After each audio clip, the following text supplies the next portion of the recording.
खेसारिया के बेटी के ले अरे कैमरामैन बंद कर हम।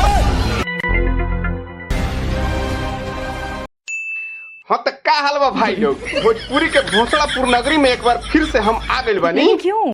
कहे से कि एगो गाना आयल है ना, देखनी हो नहीं तो चली ना देख लिहल जाओ। चलो भाई।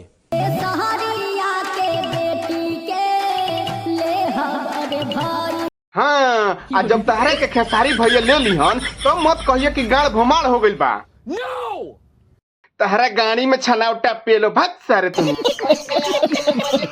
खेसारिया के बेटी के ले अरे भाई बा। हाँ गाता दिहल एक गाड़ी में पेट्रोल पेलो। अरे सारे तो के ई पता नहीं खे कि का गावत तारे। सबके बेटी बहन एक समान होला का भाई लोग। ये बड़ी अच्छी बात कही आप। महला हई बड़ी सुकुमार। अब तो तेरा बहिनी के माल कह सकता ना। ना ना हमार मतलब बाकी जब ते केहू के कह सकत रे तो तोहरो को तो केहू कह ही सकता ना। हमको नहीं पता।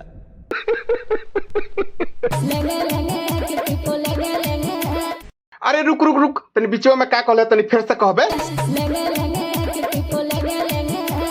अच्छा आकृति को लेंगे ना भाई लोग। हमरा तो ऐसा लागत है ना हमारा कैमरा मैन जाके अपना लड़ावा में पेट्रोल डाल के इनका गड़िया में फेल दो तब ना कहीं पेंगे पेंगे टिंग टिंग। तेरी भी जली ना।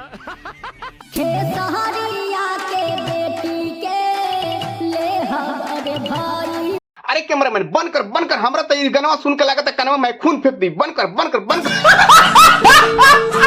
तो रउआ लोग के का लागल खा जाई तो नीचे कमेंट में बताई तो। अच्छा लेकिन जाए से पहले ना चैनल के सब्सक्राइब कर देम। मिलत तनी अगला वीडियो में। बाय बाय टेक केयर जय।